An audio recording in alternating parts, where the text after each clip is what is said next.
ஆண்டவர் டிஎம்எக்ஸ் முறுக்கு கம்பிகளின் அரசன். ஹானஸ்ட் உள்ளாடைகள் எல்லா பிரபல கடைகளிலும் கிடைக்கும். வணக்கம், இது யூட்டன். நான் ஐயன் கார்த்திகேயன்.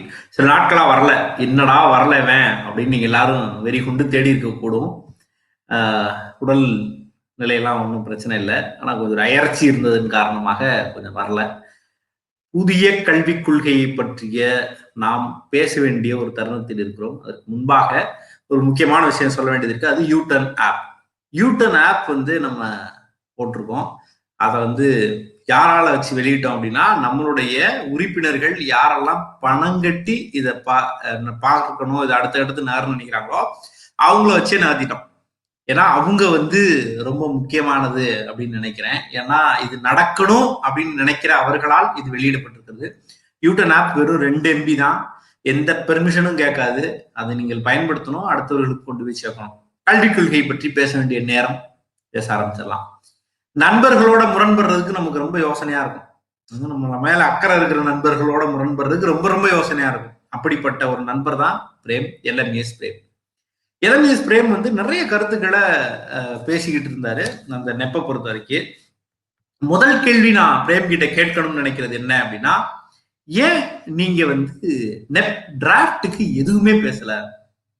ஏன்னா டிராப்ட் அப்படிங்கிறது எல்லாரும் ஒரு கேள்விக்கு பதில் சொல்லணும், மக்கள்கிட்ட இருந்து ஃபீட்பேக் வேணும்ன்றக்காக கேட்டது. நீங்க ஒரு கல்வியில் மாற்றம் வேண்டும் என்று பேசக்கூடியவர்.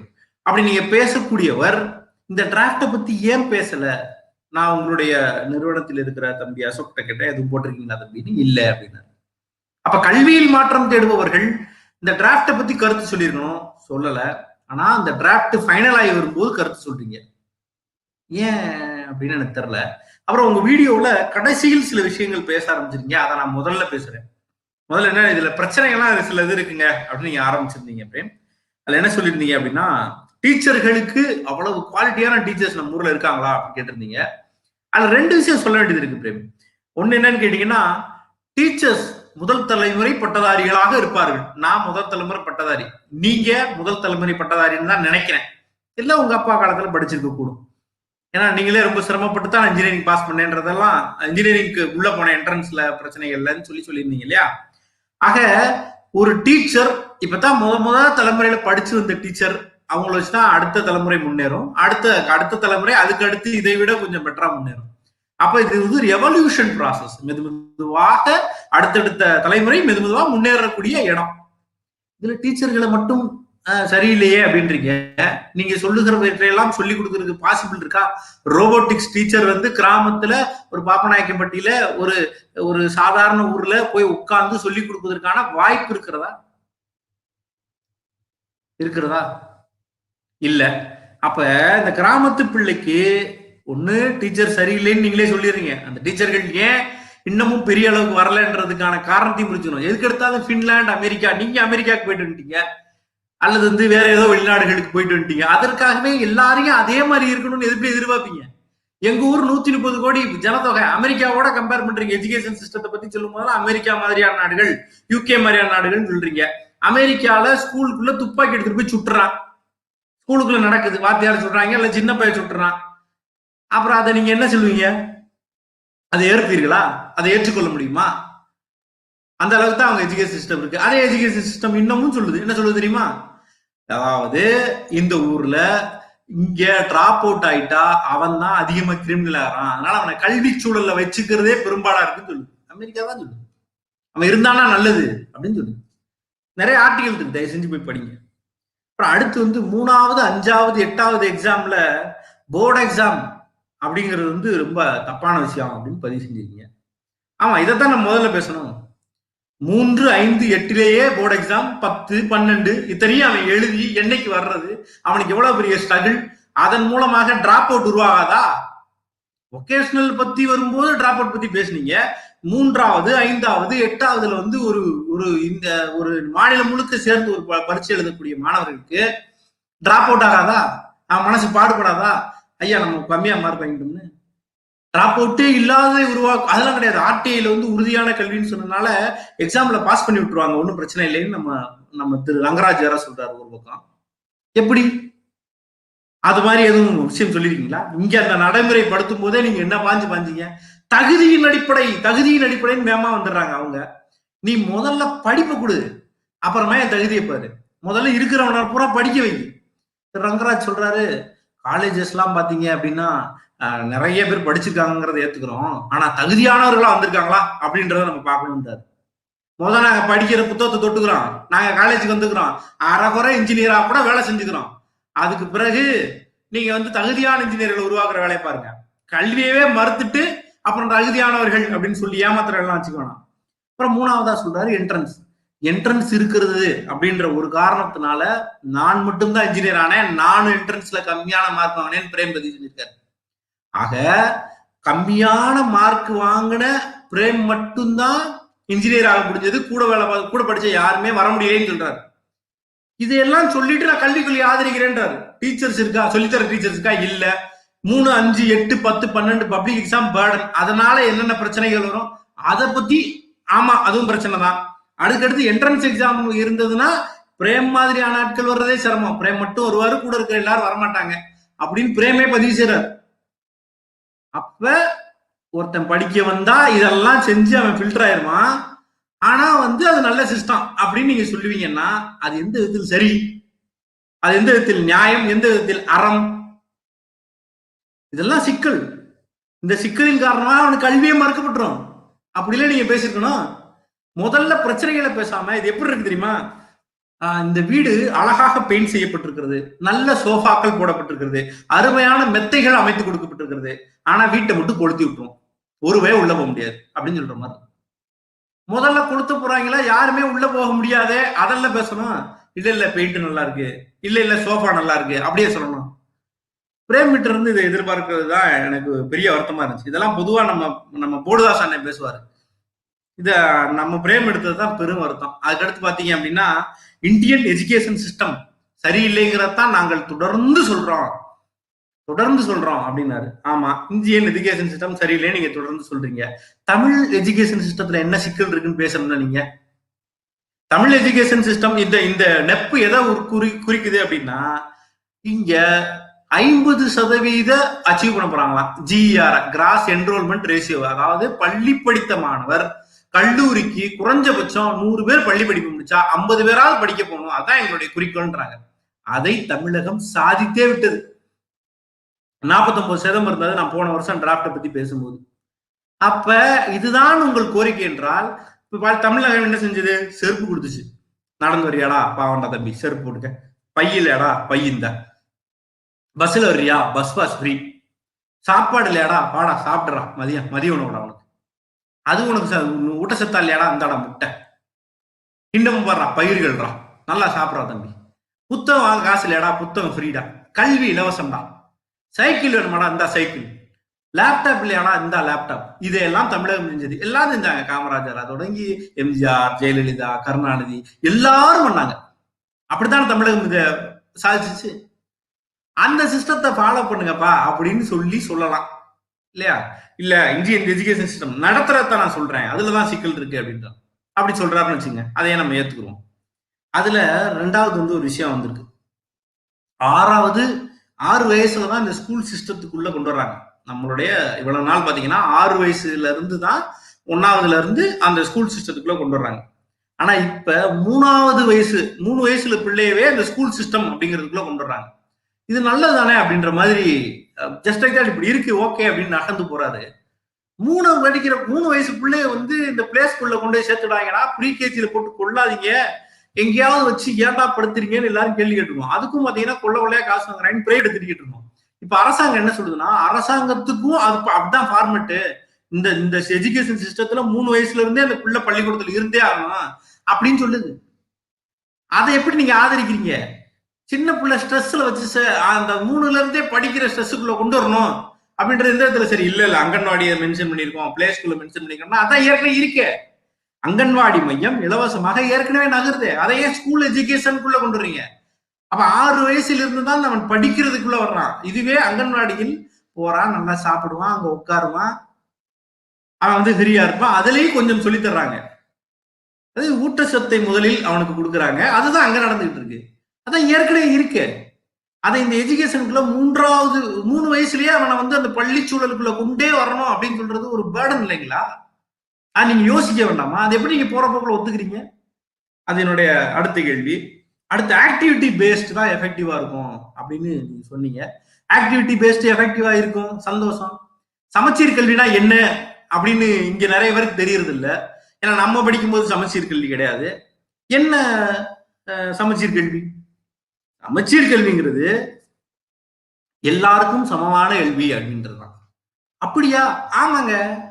எனக்கு ரொம்ப நாள் தெரியாது. நான் நம்ம ஒரு சில ஆண்டுகளுக்கு முன்னாடி தான் படிச்சேன். என்ன சமமான கல்வி? முன்னாடி எல்லாம் பிரைவேட்ல மெட்ரிகுலேஷன் ஒண்ணு இருந்துச்சு, ஓரியன்டல் ஸ்கூல்னு ஒண்ணு இருக்கும், கவர்மெண்ட் ஸ்கூல்னு இருக்கும். இவங்க 3 பேரையும் சேர்த்து கூப்பிட்டு வந்து உட்கார வச்சு இவங்க எல்லாருக்கும் ஒரு படிப்பு தான். கவர்மெண்ட் ஸ்கூல்ல என்ன பிள்ளை படிக்குதோ அதே தான் மெட்ரிகுலேஷன் ஸ்கூல்ல இருக்க பிள்ளையும் படிக்கணும் அப்படின்னு 2 பேருக்கும் ஒரு புத்தகத்தை தூக்கி கொடுத்துட்டாங்க. அந்த புத்தகத்தையும் ஏற்கனவே இருந்ததை கொடுக்கல, அதற்கு பல வல்லுநர் குழுவை வச்சு ஆராய்ச்சி செஞ்சு ஆக்டிவிட்டி பேஸ்டு ஸ்கில் பேஸ்டுன்னு சொல்றீங்கல்ல, அதாவது வந்து இந்த சேட் ஓட்டுறது அதெல்லாம் இப்ப பிள்ளைங்க நிறைய ஓட்டிக்கிட்டு தெரியுதுங்க. நிறைய பாத்தீங்கன்னா தெரியும், சின்ன சின்ன ஆக்டிவிட்டிஸ் செய்யறது. அந்த டீச்சர்கள் எல்லாம் பார்த்தா ஆடி பாடி சொல்லி கொடுத்துருக்காங்க. கவர்மெண்ட் டீச்சர்கள் நீங்க இன்னும் அவ்வளவு சாதாரணமா இட போட்ட முடியாது. குறைகள் இருக்கலாம், குற்றம் இருக்கலாம், ஆடி பாடி ஒவ்வொன்னா சொல்லி கொடுத்துட்டு இருக்காங்க. இப்போ ஒரு கேள்வி வரும், சிபிஎஸ்சி அது இல்லையாப்பா, சிபிஎஸ்சி வேற. ஐயா சிபிஎஸ்சி எதுக்கு? சிபிஎஸ்சி என்ன? சிபிஎஸ்சிங்கிறதே ஒரு பிள்ளை தமிழ்நாட்டுல இருக்கு, அது திடீர்னு குஜராத்துக்கு டிரான்ஸ்பர் ஆக வேண்டியது இருக்கு, அந்த அப்பா சென்ட்ரல் கவர்மெண்ட்ல வேலை பார்க்கறாரு அப்படின்னா திடீர்னு அவருக்கு வேற ஏதோ ஒண்ணு கொடுத்து அந்த பிள்ளை படிக்கிறது சிரமப்படக்கூடாதுங்கிறக்காக நாடு முழுக்க ஒரே பாடத்திட்டத்தை வச்சிருந்தாங்க. அதனாலதான் சிபிஎஸ்சியில தமிழ் இருக்காது. ஏன் தமிழ் இல்லாத சிபிஎஸ்சி நடத்துறீங்கன்னு சில கேள்விகள் வரும்போது இதை போல ஒரு கூறுகட்டத்தனமான ஒரு கேள்வியை கேட்க முடியுமா? சென்ட்ரல் கவர்மெண்ட்ல படிக்கிற வேலை செய்பவர்கள் குழந்தைகளுக்காகவே உருவாக்கப்பட்டது. நாடு முழுக்க சிபிஎஸ்சிக்கு ஒரே ஃபார்மெட் கொண்டு வந்ததுக்கு காரணம் என்னன்னா, வேறு வேறு மாநிலங்களுக்கு போகும்போதும் ஒரு சப்ஜெக்ட படிக்கணுங்கிறதான். ஆக தமிழகத்தில் ஸ்டேட் போர்டுக்குள்ள இருக்கிறது எல்லாருக்கும் ஒரு புத்தகத்தை கொடுத்ததை விட சாதனை என்ன இருக்கு? பிரைவேட்ல படிக்கிற பிள்ளை எதை படிக்குமோ அதே தான் கவர்மெண்ட் ஸ்கூல் பிள்ளையும் படிக்கணும் கொண்டதானே சமச்சீர் கல்வி. அது ஆக்டிவிட்டி பேஸ்ட் தானே. தெரிந்து கொள்ளலையா? நீங்க வந்து நிறைய காலேஜஸ்க்கு ஸ்கூல்ஸ்க்கு போகிறதுக்கு வாய்ப்பு இருக்கிற ஆளாச்சே, நீங்க வந்து கிராமங்களுக்கு அதை கொண்டு சென்று பார்த்திருக்கிறதுக்கான வாய்ப்பு இல்லாம போச்சான்னு தெரியல. அப்ப அந்த ஆக்டிவிட்டி பேஸ்டுங்கிறது ஏற்கனவே கொண்டு வரப்பட்டது. அதை பல முறை மாற்றவும் செய்திருக்கிறார்கள், மாற்றி அமைக்கவும் செய்திருக்கிறார்கள் தமிழகத்தில். அப்புறம் பாத்தீங்கன்னா ஆனா ஊனானா இந்த யூகே யூஎஸ் உடைய ரெஃபரன்ஸை சொல்லிட்டு மதர் டங் பத்தி பேசியிருந்தார். உண்மையில் அவர் சொன்னது அந்த விஷயத்தை நான் அப்படியே ஏற்றுக்கொள்கிறேன். டார்க் அப்படின்னா திருப்பு விசை அப்படின்னு சொல்லி கொடுக்கும்போது இந்த குழந்தைக்கு எவ்வளவு புரிதல் இருக்கும்னாரு, 100% ஏற்றுக்கொள்ள வேண்டியது. தாய்மொழியின் வழியே கல்வியை கற்றுக்கொள்வது அப்படிங்கிறது உண்மையில் அறிவை வளர்க்கும் என்று பலரும் சொல்லியிருக்கிறார்கள், அது நியாயம். ஆனா சிக்கல் எங்க வருகிறது தெரியுமா? அந்த ஒரு ஒரு வார்த்தை அவரே சொல்றாரு, அதே மாதிரி வெளிநாடுகள்ல எல்லாம் அவரவர்கள் தாய்மொழியிலேயே கல்வி கற்கிறார்களே. யூஎஸ்ல கற்கிறார்கள், யூகேயில் கற்கிறார்கள், ஜப்பானில் கற்கிறார்கள், அப்புறம் கொரிய நாடுகள் ஏதோ ஒரு பேர் சொல்லி சொன்னார் நினைக்கிறேன். அப்படி சொல்றாரு. யூகேலையும் யூஎஸ்ல இங்கிலீஷ் தான், அதுல நம்ம குழப்பம் இல்ல. ஜப்பான்ல அதுக்கப்புறம் வந்து இன்னொரு நாடுகள்லாம் சொன்னார்ல, அங்க இருக்கிற சூழல் என்ன? இப்ப சைனாவே எடுத்துக்கிட்டீங்கன்னா அவர்கள் பல்வேறு அறிவியலை தங்கள் மொழிக்கு மாற்றிக் கொண்டிருக்கிறார்கள். அப்ப இன்ஜினியரிங் படிக்கணும்னா இன்ஜினியரிங் படிக்கிறதுல எல்லா வகையான இன்ஜினியரிங்களும் அந்த ஃபாரின் ஆத்தர் புத்தகங்களையும் அந்த மொழிக்கு மாற்றி இருக்கணும். தமிழை அறிவியல் எல்லா அறிவியல் சார்ந்த புத்தகங்களையும் தமிழ் படுத்திட்டோமா, அந்த புத்தகங்களை எல்லாம் உருவாக்கிட்டோமா? அப்ப அவன் இன்ஜினியரிங் படிக்கும் போது மெக்கட்ரானிக்ஸ் புத்தகமும் டிஎஸ்பி புத்தகமும் தமிழ்ல இருக்கா? அதை உருவாக்கிட்டீங்களா? அனைத்து ஃபாரின் ஆத்தர் சம்பந்தப்பட்ட அறிவியல் சம்பந்தப்பட்ட பிசிக்ஸ் கெமிஸ்ட்ரி எல்லாத்தையும் அடிப்படை கோட்பாடுகள் நமக்கு தமிழ்ல ஏற்படுத்தி வச்சிருக்கோம். அட்வான்ஸ் ஸ்டடிஸுக்கான விஷயங்கள் எல்லாம் மாற்றி அமைச்சிருக்கோமா? மெடிசின் படிக்கலாம், ஒரு எம்பிபிஎஸ் டாக்டர் வராரு, அது பூரா இங்கிலீஷ் புத்தகம், அதை தமிழ் படுத்தி விட்டீர்களா? வேறு பல்வேறு துறை இருக்குல்ல, நானோ டெக்னாலஜி, ஆர்டிபிஷியல் இன்டெலிஜென்ஸ், இது எல்லாத்தையும் தமிழ் படுத்தி விட்டீர்களா? அது நீங்க வந்து அது மாதிரி நம்ம இருந்தா என்ன அப்படின்னா, அப்படி இருந்தா என்னன்றது எனக்கும் கேள்வி இருக்கு. இருந்தா நல்லதான், தாய்மொழி முக்கியம், தாய்மொழியில் வளரட்டும் அப்படின்னு நினைக்கிறேன். அதுக்கு வாய்ப்பே இல்லையே. அதை நீங்க உருவாக்கிட்டு நீங்க இதை சொல்லணும். அதையும் விடுங்க, அது வந்து ஒரு 5ஆம் வகுப்பு வரைக்கும் இருக்குன்றாங்க, அதுக்கு பிறகு அது மாற்றம் அடையுது, அதையும் கூட விட்டுருங்க. அடுத்து அந்த 3 லாங்குவேஜ் பேர்டன் அப்படின்றாரு. வெறும் பேர்டன் அப்படின்றத வந்து ரொம்ப எனக்கு பேர்டனா இருக்குன்னு தோணுது அப்படின்னு ரொம்ப சாஃப்டான ஒரு தட்டுறாரு. அது ரொம்ப அடிக்கும் போதே அவர் வலித்திருக்க கூடும் போல அப்படி இருந்தது. சின்ன ஒரு இதுதான் எனக்கு தோணுதுன்ற மாதிரிலாம் வேற சொல்லியிருந்தாரு. அது ஒரு சிக்கல் இருக்கு. என்ன சிக்கல் இருக்கிறது? ஹிந்தி. 3 மொழியில வேறு ஒரு மொழி இந்திய மொழியை கற்றுக்கொள்ள வேண்டிய சூழல் இருக்கு. அந்த மொழி ஹிந்தியாக இருக்கிறதுக்கு தான் வாய்ப்பு அதிகம்னு அவரே சொல்றாரு. இப்ப ஓராசிரியர் பள்ளி, ஈராசிரியர் பள்ளி அப்படின்னா என்ன தெரியுமா? கேள்விப்பட்டிருக்கீங்களா? நீங்கள் நானும் படிச்ச பள்ளிக்கூடத்துல 10 20 டீச்சர் இருப்பாங்க, 30 40 டீச்சர் இருப்பாங்க. அதனால நமக்கு வந்து நிறைய பேர் இருக்கு தெரியும். ஆனா கிராமப்புறங்கள்ல ஒரு டீச்சர் இருப்பாங்க, 2 டீச்சர் இருப்பாங்க. 3 லாங்குவேஜ் கத்துக்கொடு நீ சொல்றீங்க, சந்தோஷம். அப்ப என்ன ஆகும்? இந்த 3வது மொழியே இருக்குல்ல, தமிழ் இங்கிலீஷ் இங்க இருக்கிற எல்லாரும் படிச்சு வச்சிருப்பீங்க. ஒரு சோசியல் டீச்சரை அந்த ஸ்கூலுக்கு முழுமையான டீச்சரா போடுறாங்கன்னு வைங்க, அவங்க இயற்கையிலேயே தமிழ் படித்தவர்களாகவும் இங்கிலீஷ் படிச்சவங்களாகவும் இருப்பாங்க. அவங்கள வச்சே கிளாஸ் எடுப்பாங்க. நீங்க இப்ப சொல்லுவதன் மூலமாக அதன் மூலமாகவே பல நேரங்கள்ல தமிழ் படித்த ஆசிரியர்கள் மட்டும் வருவதில் சிக்கல் இருக்கு. எந்த மொழி தமிழ் படிச்ச ஆசிரியர் இருந்தாங்கன்னா அவங்க தான் அவங்களை எல்லாத்தையும் பண்ண வேண்டியது இருக்கும். இங்கிலீஷ் படிச்சவர் இருந்தாருன்னா அவர் தான் எல்லா சப்ஜெக்ட் எடுக்கணும். இப்படி பள்ளிகள் இருக்கும். 1 2 டீச்சர் இருக்கிற பள்ளிகள்ல. அப்ப இப்ப ஹிந்தி 3வது மொழி வருகிறது, அது ஹிந்தியாகத்தான் இருக்கக்கூடும். நீங்க சொன்னதை அப்படியே எடுத்துட்டு நான் சொல்றேன். இந்த 3வது லாங்குவேஜை கத்துக் கொடுக்கணும்னா அப்ப அந்த ஆசிரியருக்கு ஹிந்தி தெரிஞ்சிருக்கணும். ஒரு தமிழ் வாத்தியாருக்கு கண்டிப்பா ஹிந்தி தெரியாது. ஒரு இங்கிலீஷ் படிச்சவருக்கு கண்டிப்பா ஹிந்தி தெரியாது. சோசியல் சயின்ஸ் இந்த மாதிரியான மேத்தமெட்டிக்ஸ் வாத்தியார்களுக்கு இங்கிலீஷ் ஹிந்தி தெரியாது. அப்ப ஒரு பள்ளியிலும் கட்டாயமாக ஹிந்தி படித்தவரை வேலைக்கு எடுக்க வேண்டியது இருக்கும் இல்லையா? அப்ப தமிழ் படிச்ச வாத்தியாரோட நிலைமை என்ன? ஹிந்தி படிச்சவருக்கு எப்படி தமிழ்லையும் தெரிஞ்சிருக்கும், இங்கிலீஷும் தெரிஞ்சிருக்கும். அது சப்ஜெக்ட்ல படிச்சது எக்ஸ்ட்ராவா ஹிந்தியை படிச்சுட்டு வந்தவரா இருப்பாரு. அப்ப வெறும் ஹிந்தி வாத்தியார்களை வச்சு நிரப்பி எங்க தமிழ் வாத்தியார்கள் பூரா காலி பண்ணிருக்கீங்க இல்லையா? அந்த சிக்கலை அட்ரஸ் பண்ணும்ல. இது வெறும் எஜுகேஷனல் பிரச்சனை கிடையாது, இது அரசியல். ஏன்? இது பல்வேறு நேரங்கள்ல அந்த பிரச்சனைகளை அட்ரஸ் பண்ணுது. தரையில் இறங்கி கவர்மெண்ட் ஸ்கூல் பிள்ளைகளோட வேலை செய்கிற ஆட்கள் இருக்காங்க. இப்ப நம்ம எல்லாம் யூடியூப்ல உட்காந்துருக்கோம். நான் வந்து சில நேரங்கள்ல புத்தகங்கள் கொடுக்கறதுக்கும் அந்த வாத்தியார்களோட சேர்ந்து பயணிக்கிறதுக்கு அவர்களுக்கு ஏதாவது உதவி செய்யறதுக்காக நான் போய் பழக்கம். எனக்கு இது ஓரளவு தெரிஞ்சிருக்கு இல்லையா? எனக்கு இதுவும் தெரிஞ்சிருக்காது. உங்களுக்கு அந்த பழக்கமோ அந்த சூழலோ கிடையாது. ஒரே நிமிஷம். உங்களுக்கு அந்த அந்த சிக்கல் இருந்திருக்கிறது. நீங்க போன பள்ளியில இவ்வளவு டெப்தா நீங்க பாக்குறதுக்கான வாய்ப்பு இல்லாம இருந்தது. அடுத்து பாத்தீங்கன்னா ஒகேஷனல். ஒகேஷனல் வந்து ஒரு உலகமகா கொடுமை. அந்த கொடுமையை நீங்க ஆதரிச்சதை போல ஒரு மோசமான விஷயம் வேற எதுவுமே கிடையாது. அது எல்லாரும் ஆதரிக்கிற ஒரு மனப்போக்க பார்க்கலாம். இப்ப நான் ஒரு ஷேர் ஸ்கிரீன் பண்றேன். அந்த கொடுமையை நீங்களே பார்த்து எது என்னப்பா இது சரியான்னு நீங்களே சொல்லுங்க. நான் உங்களுக்கு கூட தெரிஞ்சு கொள்ளுகிறேன். நெப் நெப்புடைய கவர்மெண்ட் சைட்ல இருக்கிறது உங்க எல்லாருக்கும் இப்ப தெரியும். தான் அந்த கவர்மெண்ட் சைட்டு. இதுல என்ன போட்டுருன்னு பாருங்க. Every student will take fun course. Jolly fun கோர்ஸ்னா ஏதோ ஜாலியான கோர்ஸ் அப்படின்னு பார்த்தோம்னா அந்த கிரேடு வந்து 6 to 8, 6ல இருந்து 8 படிக்கிற பயலுக்கு வந்து இந்த ஃபன் கோர்ஸ். என்ன ஃபன் கோர்ஸ் அப்படின்னு பாத்தீங்கன்னா carpentry, electric work, metal work, gardening, பாட்ரி making, இதெல்லாம் ஃபன் கோர்ஸ்.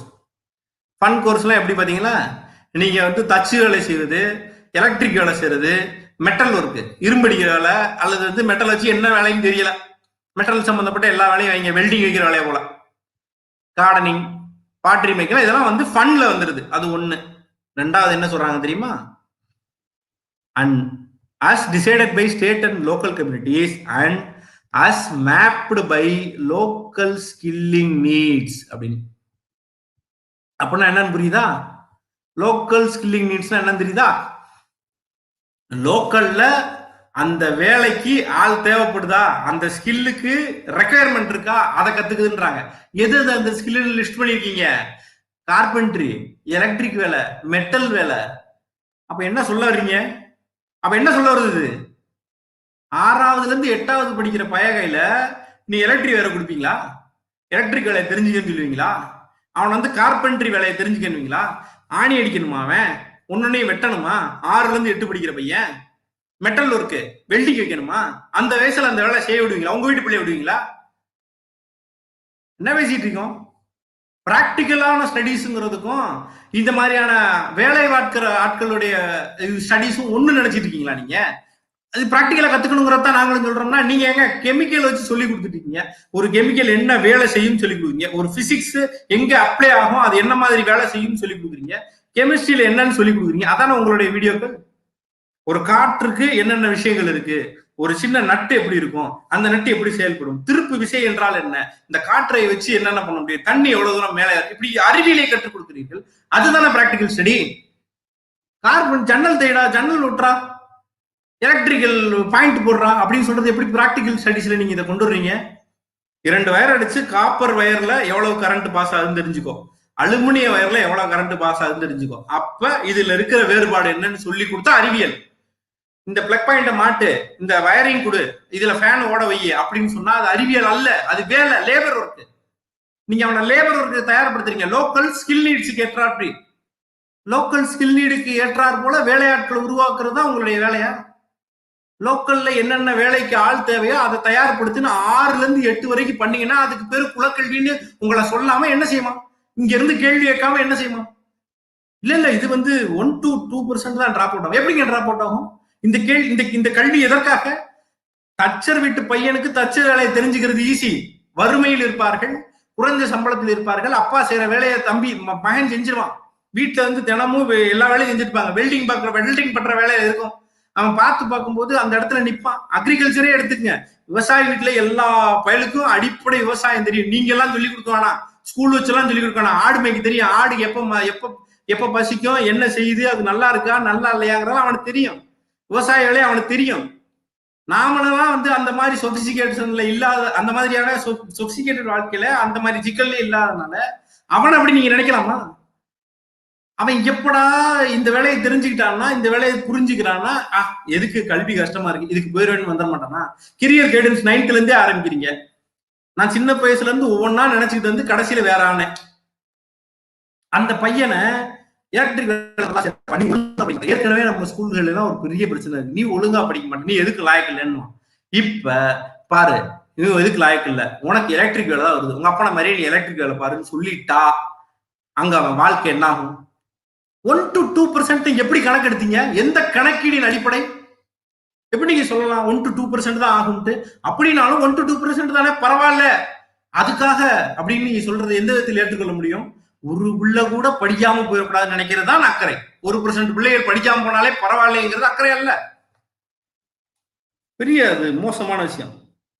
அடுத்து கெரியர் கவுன்சிலர்ஸ் வந்துருவாங்களாம். கெரியர் கவுன்சிலர்ஸ் வந்துட்டாங்கன்னா அது எப்படி செயல்படுத்தப்படும், இம்ப்ளிமெண்டேஷன் பத்தி எனக்கு நாலேஜ் இல்லைன்ட்டாரு. அதே மாதிரி இன்னொரு விஷயத்தையும் பத்தி, இந்த அசஸ்மெண்ட் எல்லாம் பாத்தீங்கன்னா வேற மாதிரி அவங்களுடைய ஸ்கில் பேஸ் அப்படிலாம் பண்ண போறாங்க அப்படின்னாரு. பட் அதுவும் எப்படி இம்ப்ளிமெண்ட் ஆகும்னு தெரியலன்ட்டாரு. இம்ப்ளிமெண்ட் எப்படியுமே ஆகும்னே தெரியாத 2 மேட்ரு. உங்களுக்கு அந்த மும்மொழி கொள்கை மேட்டர்லயும் அரை மனசு.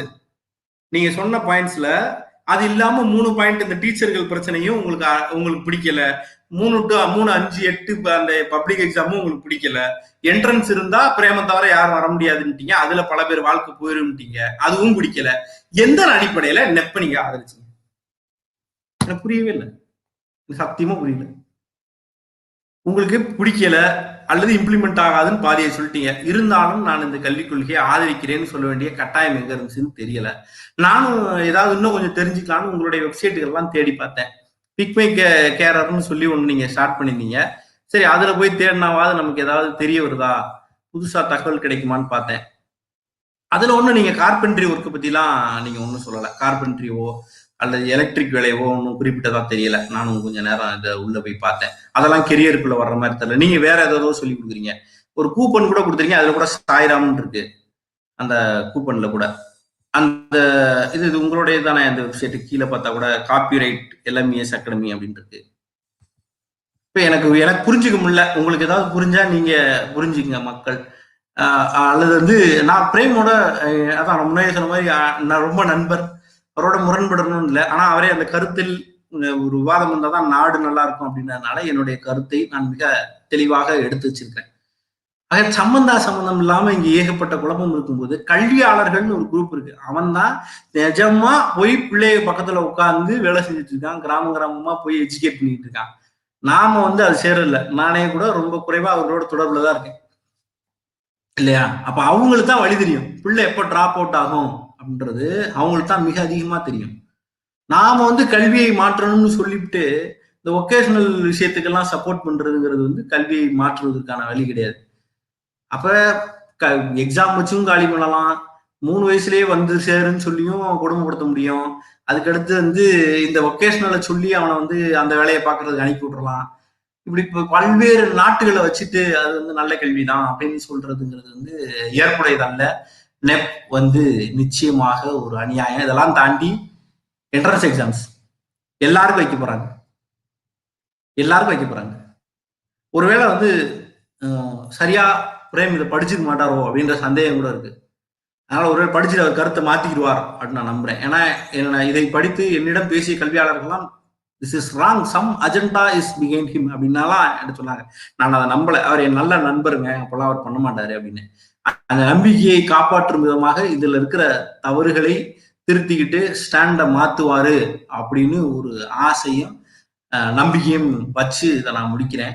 நம்ம பாண்டே ரங்கராஜன் இருக்காருல்ல, அவருமே பாத்தீங்கன்னா என்னென்னமோ பேசியிருக்காரு. இந்த டிராப்டை பத்திலாம் நம்ம முன்னாடியே பேசியிருக்கோம். நான் முன்பு டிராப்டா இருக்கும்போது பேசினதே நிறைய இருக்கு. இப்போ ஃபைனல் ஆனது பிறகு பேச வேண்டியது இருக்கு. இதை வந்து நிறுத்தியாக வேண்டிய கட்டாயத்தில் இருக்கிறது. சிலர் வந்து டொனேட் பண்ணி கேள்விகள் எடுத்துக்கிற ஒரு இடத்துல இல்லை. நான் இதை பேசி முடிக்க வேண்டியது இருக்கு. டொனேட் பண்ணவர்களுக்கு ரொம்ப நன்றி. ஸோ இதுதான் இதில் இருக்கிற பிரச்சனை, சிக்கல். இதை கேள்வியாக்க வேண்டும். கேள்வியாக்கினா தான் ஒரு பதில் கிடைக்கும். இங்க மும்மொழி கொள்கையை எதிர்த்து நின்றிருக்கிறது அரசாங்கம்.